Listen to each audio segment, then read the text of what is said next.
Nada Pessoal, com Antero Paes de Barros e Pedro Pinto de Oliveira. Olá, amigos e amigas, internautas do pnbonline.com.br.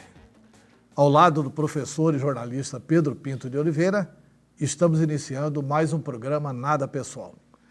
O entrevistado desta semana é o deputado estadual Maxi Russi, atual presidente da Assembleia Legislativa de Mato Grosso.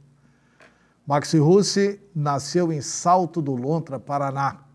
Veio para Jaciara em 1991, onde constituiu família e começou sua militância política.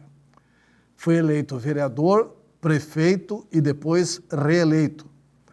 Após ficar 2 anos fora da política, candidatou-se a deputado estadual em 2014, sendo o 16º mais votado. Maxi Russi foi o secretário de Cidades e chefe da Casa Civil do governo de Mato Grosso. Em 2018, foi o 3º deputado estadual mais votado e compôs a mesa diretora como primeiro secretário. Agora, em 2021, em função de uma decisão do Supremo Tribunal Federal, foi eleito presidente da Assembleia Legislativa para o biênio 2021 a 2023, com 20 votos sim, 1 não e 2 votos em branco. Deputado Maxi Russi, iniciando o nosso programa Nada Pessoal, eu queria indagar como é que vocês receberam a decisão do Supremo Tribunal Federal anulando aquela eleição anterior, porque uma coisa que pouca gente falou é que o Supremo anulou a eleição do Botelho. Não, o Supremo anulou a eleição do Botelho, a eleição do Maxi Russi para primeiro secretário e a eleição da Janaína Riva para primeira vice. Ou seja, eles não poderiam, segundo o Supremo, ser candidatos ao mesmo cargo. Como é que vocês receberam essa decisão? Foi uma intromissão do Supremo no assunto político, no assunto legislativo? É um prazer tê-lo conosco. Obrigado, Antero, Pedro Pinto, a todos que nos dão a alegria da audiência, com bastante tranquilidade. A gente tinha feito uma eleição em junho. Em junho, as regras, pela nossa Constituição, pelo regimento interno da Assembleia, era uma. No final do ano, início do ano, teve uma decisão no Senado e na Câmara Federal e aquela decisão acabou sendo repristinada para os estados. Começou com Roraima, uma decisão em Roraima antes de se assumir. Aqui a gente acabou ainda, a nova mesa assumindo no dia 1º de fevereiro. A gente achava que talvez por esse motivo pudesse não haver mudança, mas acabou uma decisão do ministro Alexandre fazendo essa mudança. Então, logo que recebeu a decisão, o deputado Botelho não quis fazer o recurso, entendeu que não era pertinente o recurso naquele momento e já atendendo a determinação judicial, marcou a eleição para menos de 48 horas ser feita a eleição da nova mesa diretora. Deputado Maxi Russi, o deputado Eduardo Botelho foi presidente da Casa por 2 legislaturas, com o senhor sendo primeiro secretário nas 2 legislaturas. Não? Em uma. Em uma. Na outra foi o Guilherme Maluf. Nessa agora, o senhor presidente da Casa e ele primeiro secretário, o deputado Eduardo Botelho. Guardada as devidas distinções das biografias, que eu vou citar aqui, não há o risco de se repetir o que aconteceu no passado recente com o deputado Riva e os deputados Bosaipo e Sérgio Ricardo, desse revezamento constante entre um presidente e o primeiro secretário? Nada pessoal. O senhor não acha que a Assembleia, em termos de instituição, corre o risco de repetir esse tipo de história? Com certeza não. Primeiro que é um novo momento político. A Assembleia, nesses 2 anos que eu fiz parte da mesa diretora, não são 20 anos, são 2 anos que eu e o Botelho estamos juntos. O Botelho foi reeleito, tinha sido reeleito para o 3º mandato, fruto do seu desempenho, da sua capacidade de aglutinação, da boa liderança. Ele foi um presidente muito tranquilo, de muito diálogo. Isso aí lhe deu essa condição de liderar o Parlamento Estadual. A Assembleia Legislativa, nesses 2 anos que eu estive junto com o Botelho, à frente da primeira secretaria, nós fizemos algo se não inédito, mas de uma responsabilidade muito grande com os recursos públicos. Devolvemos mais de 100 milhões ao Poder Executivo, que foram feitos uma série de investimentos, ampliação de leitos de Covid no metropolitano, investimento no Covid, recursos para a agricultura familiar, recursos para o social, recursos para a PM, em viatura, em armamento, em fardamento, enfim. Uma série de investimentos foram feitos no governo do Estado nos últimos 2 anos, fruto da economia da Assembleia. E é esse trabalho que nós pretendemos fazer. Não aumentamos o décimo da Assembleia, mas conseguimos fazer economias importantes. Mas o Covid parou um pouco. Confesso, parou as audiências públicas, cortamos a 0 diárias, diminuímos combustível, transporte aéreo, teve um ajuste muito grande em virtude também da pandemia, mas nós conseguimos fazer essa economia e não deixamos faltar nada ao deputado. Nunca foi se apresentado tantos projetos de leis na Assembleia Legislativa como nesses últimos 2 anos.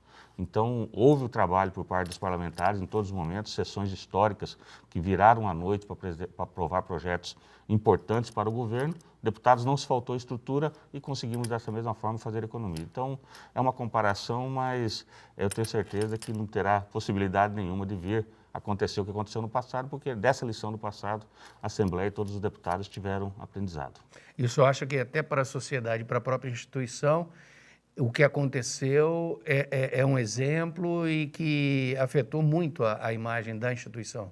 Afetou, mas nós temos cada legislatura e cada sessão legislativa iniciada, sem sombra de dúvida, são parlamentares diferentes. Houve uma renovação nessa última legislatura muito grande do parlamento, talvez uma das maiores dos últimos anos. Isso é fruto do trabalho de cada um, isso é fruto da análise da população. Nós vivemos um momento hoje que a população acompanha de mais perto, e até em virtude da mídia, que está muito presente nas denúncias. A Assembleia Legislativa foi a 6ª Assembleia mais transparente do país. Nós avançamos lá das últimas colocações, nós estamos avançando e queremos chegar, e é um dos objetivos, ser a primeira Assembleia mais transparente. Não quer dizer transparência e corrupção são coisas diferentes, mas pelo menos nós estamos informando bem os números da Assembleia, as ações da Assembleia, e é esse trabalho que a gente pretende dar continuidade. Deputado, nesse período de pandemia, os governos, até para a questão da preservação da vida, quando eu falo os governos aqui, eu digo municipal e estadual, estão determinando uma série de restrições. E o Estado precisa também atuar no sentido de apoiar esses setores mais carentes, que são os mais prejudicados com a pandemia e com as restrições. E o senhor foi secretário do governo Pedro Táxi, quando o senhor criou programas sociais e executou esses programas na época na condição de secretário. Essa experiência o senhor não leva para o parlamento para fazer com que isso vigore também no governo do Mauro Mendes? Levo, tenho ajudado muito, Antero, inclusive em algumas ações. A primeira-dama encaminhou um projeto à Assembleia Legislativa, o Ser Família. Lá eu fiz um substitutivo integral, ajudei a melhorar esse projeto com várias ações, pensando no idoso, pensando na criança, pensando no deficiente, pensando na mulher vítima de violência. Eu acho que vai ser um programa que vai ter um alcance social muito grande no estado de Mato Grosso. Teve o Pró-Família no passado, o Ser Família vem melhorar o Pró-Família, então é um avanço. E nesse momento você coloca bem, momento de restrição, a gente precisa, e o Estado, eu acredito no Estado feito para isso e nas políticas públicas e nos políticos pensando nisso. A gente precisa achar as formas e os meios do Estado se fazer presente. Primeiro, para diminuir as desigualdades. Segundo, para ajudar aqueles setores ou aqueles segmentos que mais precisam. No caso, essa semana, o governador Mauro Mendes lançou algumas ações importantes. Primeiro, na questão da saúde, 160 novos leitos de UTI no interior de Mato Grosso como um todo. Abertura de novos, não, ampliação, porque não tinha condição, não tinha profissionais para abrir novos leitos, mas ampliou, ou seja, novas oportunidades, mais 500 leitos de enfermarias, um investimento forte na saúde, também um olhar, e aí a Assembleia esteve junto com os comerciantes, para os bares, restaurantes, eventos, são os mais afetados, 55 milhões. Na vida do Desenvolve MT, todos os governos que passaram, foram 19 milhões injetados lá. O governo Mauro Mendes agora está injetando 45 e a Assembleia mais 10, são 55 para emprestar a juro zero ao pequeno, ao dono do cachorro-quente, ao vendedor de espetinho, aquele que está sendo muito impactado nisso. Como também uma ação na questão ambiental também, um helicóptero novo, 70 milhões sendo lançado na área ambiental essa semana. Ah, mas ambiental, pandemia, momentos distintos e talvez acaba se perdendo, mas é importante esse investimento também na área ambiental do nosso estado, que é um dos maiores patrimônios nossos. E tenho certeza que essa semana já tivemos com a primeira-dama, já tivemos com o governador, e a Assembleia vai estar junto. Vamos lançar um programa, o governador vai lançar um programa aí que vai olhar para essas pessoas também que estão desassistidas. Nós temos 132 mil famílias vivendo abaixo da linha da pobreza. O Estado tem cadastro para isso? Tem um cadastro através do SUAS, né, o Cadastro de Assistência Social, a mesma coisa que tem na saúde. No SUS, que tem todo o cadastro, assistência social tem hoje. Estão mais de 400 mil famílias cadastradas, nós temos 132 vivendo abaixo da linha da pobreza, e essas pessoas precisam ser olhadas, porque não adianta a gente falar e todo dia, nós somos um estado rico, campeão de produção, campeão de tudo, se temos esse pessoal passando fome, literalmente passando fome. E o estado precisa chegar nessas pessoas. Isso que eu trabalhei lá atrás, nas setas, e é isso que como presidente eu quero fazer, não uma cara, mas também uma forma de governar junto com os demais deputados, porque nem o presidente faz nada sozinho, a gente tem um olhar social da Assembleia Legislativa para os problemas sociais de Mato Grosso. No governo, a sua melhor interlocução é com a primeira-dama, dona Virgínia? Hoje é. A gente consegue fazer uma troca de informações e de ideias muito boa, porque eu tenho orgulho de falar que eu sou o deputado social. Na Assembleia tem os deputados de todos os segmentos, da pauta da saúde, das estradas, da educação, de todos os setores. Eu acho que cada parlamentar tem que defender vários setores, mas ele tem que ter uma bandeira. E eu trabalho muito forte a bandeira do social. Como a primeira-dama, Virgínia, tem trabalhado muito forte essas ações também, a gente consegue trocar ideias e os projetos sociais de Mato Grosso vão avançar muito ainda nesses próximos 2 anos. O senhor citou aí uma questão que eu considero relevantíssima para Mato Grosso. Até porque eu acho que o Mato Grosso tem que ganhar muito dinheiro com o turismo. E só vamos ganhar muito dinheiro com o turismo se nós preservarmos o meio ambiente. E nós temos algumas notícias que são do conhecimento da Assembleia e a Assembleia até tem tido uma determinada atuação. Por exemplo, Baía de Chacororé, né? Secou a Baía de Chacororé. Isso é fruto de governos passados, mas que desembocaram agora e era a maior bacia de água doce do mundo que secou. Isso não é pouco, ali era o berçário do Pantanal. Segundo, Poconé, que é alimentada, a cidade de Poconé bebe água do rio Bento Gomes. Essa sustentação da água lá está carente. A soja sendo plantada nas proximidades do Pantanal. O garimpo sendo executado nas proximidades do Pantanal. Não está na hora de fazer um movimento de defesa do Pantanal? De defesa do pecuarista, de defesa do homem pantaneiro e de defesa do meio ambiente. E o melhor lugar para isso não é a Assembleia fazer esse debate? Sem sombra de dúvida, Antero. Muito bem colocado por você. Eu acho que a Assembleia é o grande palco das discussões. O deputado Faisal propôs a abertura de uma CPI do Pantanal, inclusive nas últimas sessões, é algo que deve estar avançando nessa direção. Você falou da Baía de Chacororé e realmente eu estive lá junto com o deputado Alain e outros deputados, Joãozinho e outros deputados, criminoso, né?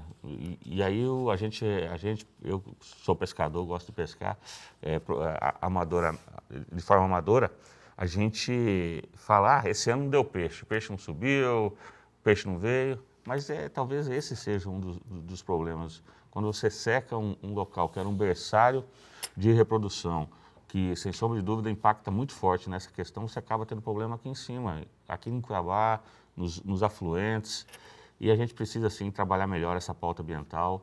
Pantanal é o maior patrimônio nosso, a questão do turismo aqui, precisamos fortalecer muito, nós temos um turismo, um potencial turístico muito forte em Mato Grosso, próximo de Cuiabá. Se você pegar no raio de 200 quilômetros, você vai pegar Nobres, Cáceres, Chapada, Jaciara, Jucimeira. Então você tem águas quentes, você tem turismo de aventura, você tem mergulho, você tem contemplação.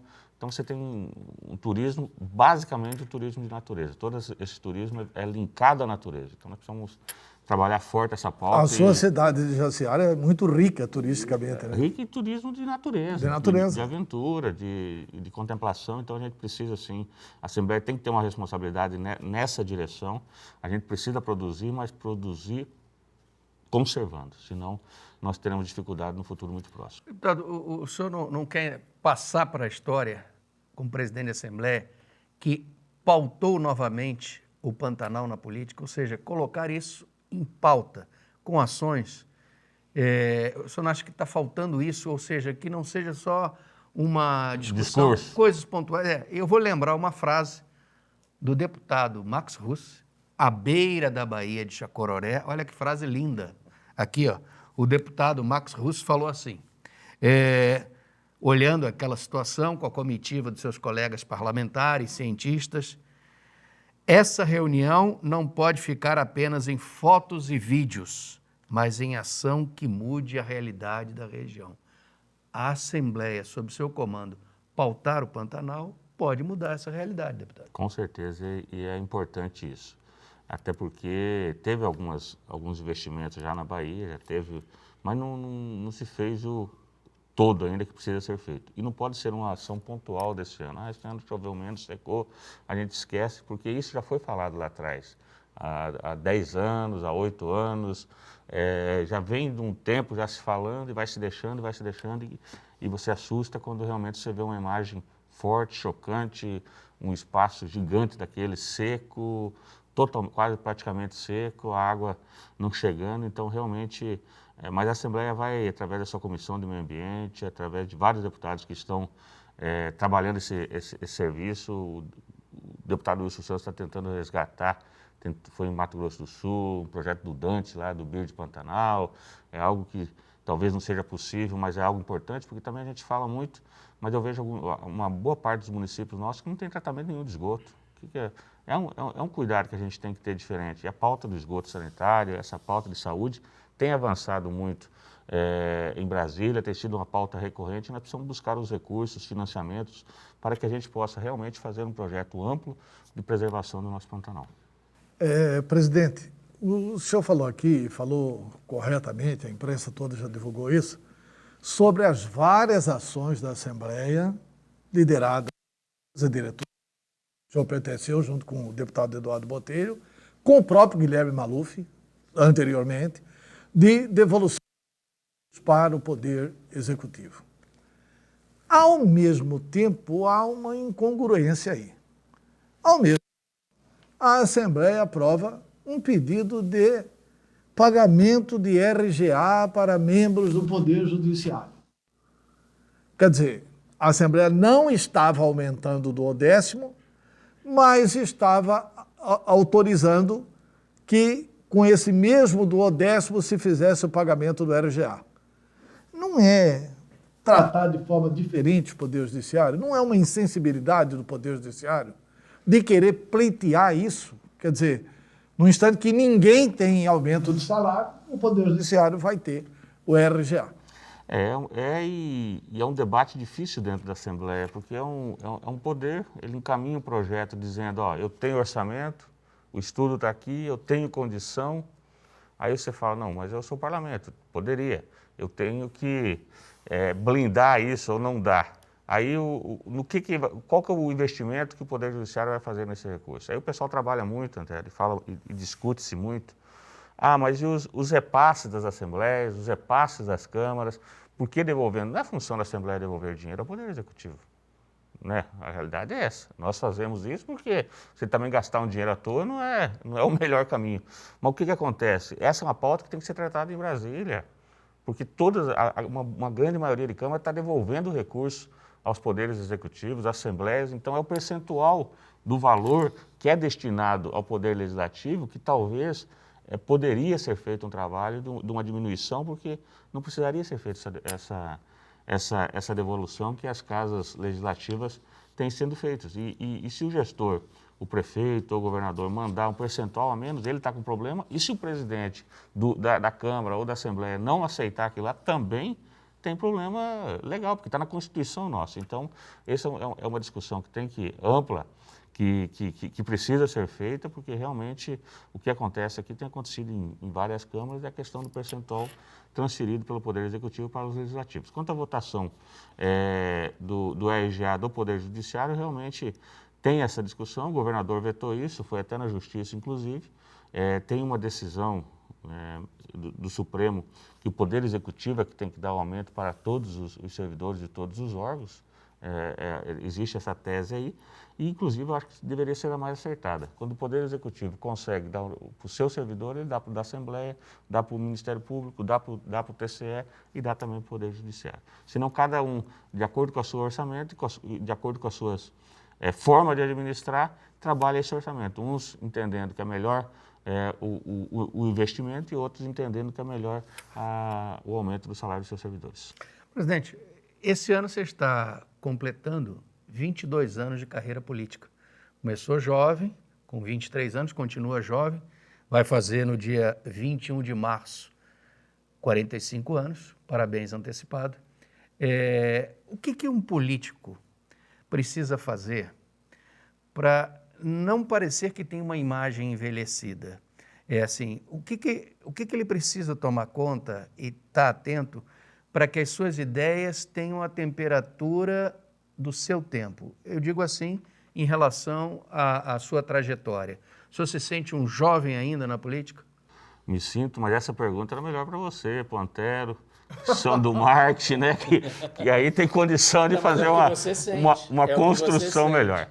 Mas o que eu acho para o político ficar um prazo como eu na política aí, que parece longo e eu já não acho que é tão longo. Tem que gostar, primeiro para você fazer política, você tem que gostar de gente. Você tem que, eu gosto de gente e eu gosto do que eu faço. Eu sempre costumo falar, falei na minha posse, que eu sou uma pessoa feliz, um homem realizado. Por quê? Primeiro pela família que eu tenho, que eu acho que isso é o principal, mas segundo porque eu consigo fazer aquilo que eu gosto. Eu talvez não conseguiria, se eu tivesse uma outra profissão ganhando 10 vezes mais, eu não seria feliz e realizado como eu sou, podendo fazer política. Podendo atender, podendo encaminhar, podendo apresentar um projeto de lei, podendo ver uma comunidade melhorando, uma ação chegando. Enfim, isso me deixa bem, faz com que eu consiga produzir no meu dia a dia. Então, eu acho que a manutenção e o político envelhecido como é que eu posso dizer? Às vezes o pessoal fala, mas é desgastante, muito tempo, mas a experiência também é importante. Eu acho que a gente precisa de experiência. Igual nas eleições presidenciais mesmo, eu, por exemplo, qual foi seu candidato na eleição passada? O meu foi Geraldo Alckmin. Mas por quê? Porque tinha administrado São Paulo, tinha sido um bom gestor, tinha feito o maior estado do Brasil, mas são olhares e visões diferentes. Então, na política também, eu busco usar tudo que eu aprendi, como sendo vereador, presidente de Câmara, depois prefeito, reeleito, deputado, secretário de Estado, e vou procurar agora como presidente da Assembleia usar toda essa experiência para poder fazer ainda mais do meu mandato e prestar satisfação à nossa população. O político ele deve obrigação a todos. Ele é um servidor público eleito por um mandato de 4 anos que ele deve obrigação de manhã, de tarde e de noite. Outro dia me ligou uma pessoa, deputado, desculpa ligar esse horário para você e tal. Eu falei, não, essa é a nossa função. Antero já foi senador, sabe como é que é. Onde você está, você tem que atender, você tem que dar uma atenção, enfim, fazer a boa política. Presidente, o senhor já foi presidente de uma das mais importantes CPIs da Assembleia Legislativa de todos os tempos, que foi a CPI do Ministério Público. Por que esse relatório não foi divulgado? E apenas agora a imprensa tomando conhecimento de um vazamento, não sabe de onde, se do Poder Judiciário, do próprio Poder Legislativo, o jornal A Gazeta que começa a tratar desse assunto, a questão da emissão de cartas de crédito por parte do Ministério Público. O que o senhor conclui dessa CPI que o senhor presidiu? Eu fui presidente e o período, e todos que acompanharam, sabem que o período que o deputado Marcos foi presidente, a gente fez as auditivas, fez as convocações, a CPI andou. Depois eu fui convocado para assumir a Secretaria de Trabalho e Assistência Social do Estado, depois da Casa Civil, e acabei saindo da Assembleia. Infelizmente, essa CPI não teve uma conclusão. Porque como é que quem está nos assistindo? A CPI ela tem que votar um relatório, fazer um relatório, o relator faz um relatório, pode um outro deputado não discordar e fazer um outro relatório, e esse relatório é votado.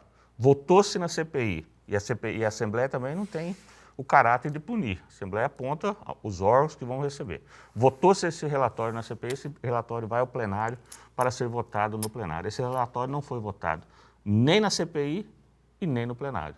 E quando conclui-se uma legislatura, encerra-se tudo, igual os projetos de leis, as ações, a lei do parlamento é essa. Então, concluiu-se aquela legislatura, a formação daquela CPI, os deputados automaticamente dá fim às CPIs que aconteceu na CPI do Ministério Público. A sede da Assembleia Legislativa é em Cuiabá, né?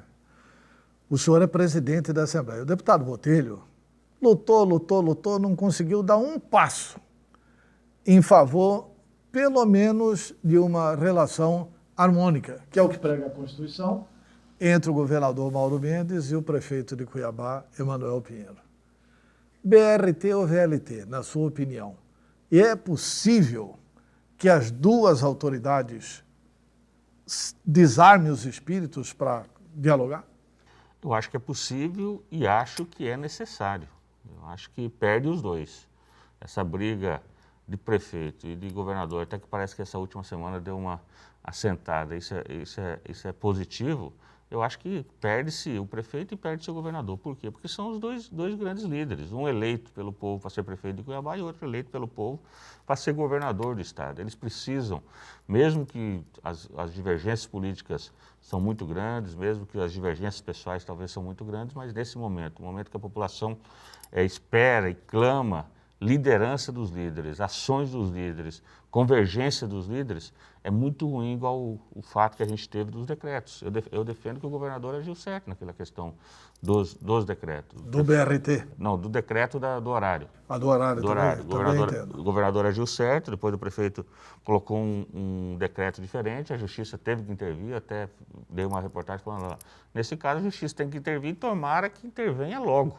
Por quê? Porque estava deixando em dúvida o trabalhador que mora na Várzea Grande, como é que é? Vai poder chegar em casa, não vai poder, muita gente trabalha em Cuiabá, e os comerciantes e a população de uma maneira geral. Então, interveio, resolvemos aquele problema e eu acho que tem condição sim, a gente precisa fazer esse entendimento. BRT ou VLT? Então, eu sempre defendi o VLT. Eu acho que tinha que concluir pelo dinheiro que foi gasto, tal. Mas e o governador não tendo condição e tendo condição de concluir o BRT, nós precisamos concluir algo. A população não aguenta andar com o transporte público que nós temos em Cuiabá e Várzea Grande. Nós precisamos melhorar o nosso transporte público, nós precisamos nós precisamos entregar isso à nossa população. O governo passado prometeu isso, ao qual eu fiz parte. O governo Mauro Mendes está prometendo fazer isso e só tem menos de 2 anos de mandato. Precisa ser entregue. Se não tem condição, se o governo não tem condição de entregar o VLT, nós precisamos entregar pelo menos o BRT à nossa população. Presidente, vamos falar agora de eleição. O prefeito Emanuel Pinheiro, sentado aí onde o senhor está, se declarou candidato a candidato, ou seja, trouxe já a sucessão e claramente essa briga, essa polêmica nesse sentido de se colocar na oposição ao governador Mauro Mendes. O senhor acha que o Mauro Mendes é o melhor nome para uma reeleição? Não sei se o Mauro vai ser candidato, se ele pretende disputar a reeleição, né? O que eu vejo é que o Mauro ajustou o Estado. Então, ele fez uma gestão esses 2 primeiros anos boa na questão financeira, na questão técnica, na questão da organização da máquina, está reformando as secretarias, está estruturando. Precisa avançar nesses próximos 2 anos, primeiro, nas entregas, porque não adianta nós sermos o Estado campeão de superávit. Mato Grosso teve um superávit de 2 bilhões e 700. Você pegar os últimos 40 anos, foi o governo que mais teve superávit, mas não adianta superávit, pode dar 0 superávit, desde que sejam feitos os investimentos, sejam feitas ações, chegue o serviço público à população, esse é o número que nós precisamos buscar. Então o governador Mauro Mendes tem esse ano e o próximo ano para fazer isso. Se ele fizer isso, conseguir fazer isso, ele tem capacidade e conseguiu fazer o mais difícil, digamos assim, como lá atrás Dante fez de organizar o Estado, ele organizou, a máquina está arrumada, agora ele precisa fazer as entregas. Está avançando, não é fácil, porque muitas vezes a burocracia, a máquina acaba não dando condição de você fazer na rapidez que você quer e como você quer, e o prazo é curto. Mas tem condição de fazer muita entrega até o próximo ano. Se fizer essas entregas... O senhor não acredita que ele vai fazer aquela mesma estratégia dele de deixar os 49 do segundo tempo, não se declarar candidato e deixar as forças políticas que o apoiam à espera desse sinal na última hora? Não, eu particularmente acredito que Mauro Mendes vai ser candidato à reeleição. Eu acho que deve ser. Ninguém organiza o Estado, prepara o Estado para, vou passar para você, Pedro, assume de agora para frente. Não, ele organizou para ele fazer, eu acho que 8 anos é um prazo que tem condição de concluir todos os projetos, todas as ações, como eu falei. Ele administrou com muita responsabilidade, sendo duro até em algumas posições. Eu acho que agora tem que olhar mais a questão social, uma gestão mais humanizada, olhando mais as pessoas. Tem condição de fazer isso. Não que não fez nesses 2 primeiros anos. Fez, mas precisava fazer o ajuste, porque nós não poderíamos continuar atrasando, precisava fazer uma série de ajustes que foi feito, e agora é só fazer as entregas que precisam ser feitas para melhorar a qualidade de vida do nosso povo. Presidente Marco Silva, vamos falar de uma outra eleição agora. Lula e Bolsonaro. O senhor é Lula, o senhor é Bolsonaro, o senhor acredita numa terceira via, que terceira via seria essa, e o senhor coloca também as suas considerações finais. Muito obrigado pela entrevista. Nenhum dos dois, Antero. Eu acredito numa terceira via, eu acho que nós temos que buscar algo diferente aí, que converja as ações do nosso país, que trabalhe a união do nosso país. Nós somos um país rico que infelizmente está com uma dívida absurda e cada ano os déficits aumentam muito. Se nós não trabalharmos um projeto nacional, uma convergência nacional e sairmos desse A ou B, A ou B, A ou B, A não presta, B não presta. Eu acho que eu espero que o meu partido tenha um projeto alternativo, trabalhe um projeto alternativo que seja o melhor projeto para o nosso país. Rapidamente, seu projeto é o quê? Estadual de novo? Estadual. E agradecer a oportunidade, a grande audiência do programa, me colocar sempre à disposição. Como servidor público que sou, eu devo isso, prestar conta do meu mandato, das minhas ações, daquilo que eu penso e daquilo que eu acredito no meu Estado. Acho que o Mato Grosso, nos próximos anos, vai desenvolver muito, vai ser um Estado diferenciado do Brasil. Nós teremos um Estado, nós já somos um Estado com uma per capita muito boa, muito boa. Se nós compararmos a per capita nossa com os outros estados, nós estamos muito bem posicionados, pela população pequena e pelo PIB nosso. Nós teremos condição nos próximos anos, melhorando a nossa infraestrutura, melhorando a nossa distribuição de renda, avançar muito e transformar o nosso Estado, que vai oferecer uma qualidade de vida diferente para a nossa população do resto do Brasil. Muito obrigado pela entrevista. O programa Nada Pessoal, na quarta-feira da próxima semana, terá outro entrevistado. Um abraço e até lá. Nada Pessoal, com Antero Paz de Barros e Pedro Pinto de Oliveira.